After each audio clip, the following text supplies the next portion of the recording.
सच्चा साधु। एक साधु को एक नाविक रोज इस पार से उस पार ले जाता था। बदले में कुछ नहीं लेता था। वैसे भी साधु के पास पैसा कहाँ होता था। नाविक सरल था, पढ़ा लिखा तो नहीं, पर समझ की कमी नहीं थी।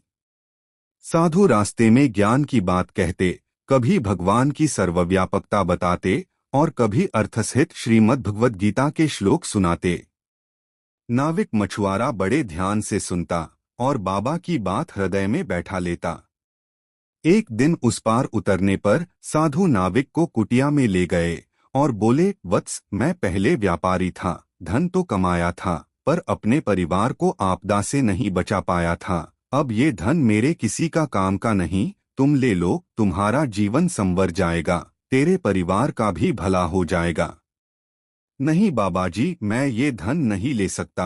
मुफ्त का धन घर में जाते ही आचरण बिगाड़ देगा, कोई मेहनत नहीं करेगा, आलसी जीवन लोभ लालच और पाप बढ़ाएगा। आप ही ने मुझे ईश्वर के बारे में बताया, मुझे तो आजकल लहरों में भी कई बार वो नजर आया। जब मैं उसकी नजर में ही हूँ तो फिर अविश्वास क्यों करूँ। मैं अपना काम करूँ और शेष उसी पर छोड़ दूँ। प्रसंग तो समाप्त हो गया, पर एक सवाल छोड़ गया, इन दोनों पात्रों में साधु कौन था।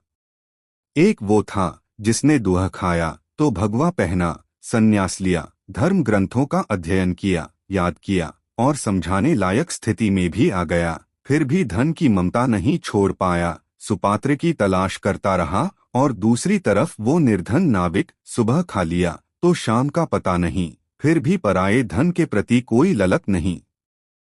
संसार में लिप्त रहकर भी निर्लिप्त रहना आ गया, भगवा नहीं पहना, संन्यास नहीं लिया, पर उसका ईश्वरीय सत्ता में विश्वास जम गया।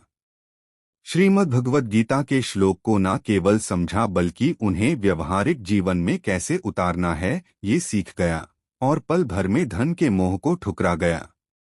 शून्य प्रेरणादायक, शिक्षाप्रद, इमोशनल, पारिवारिक कहानियों के लिए हमारे चैनल को जरूर सब्सक्राइब करिए।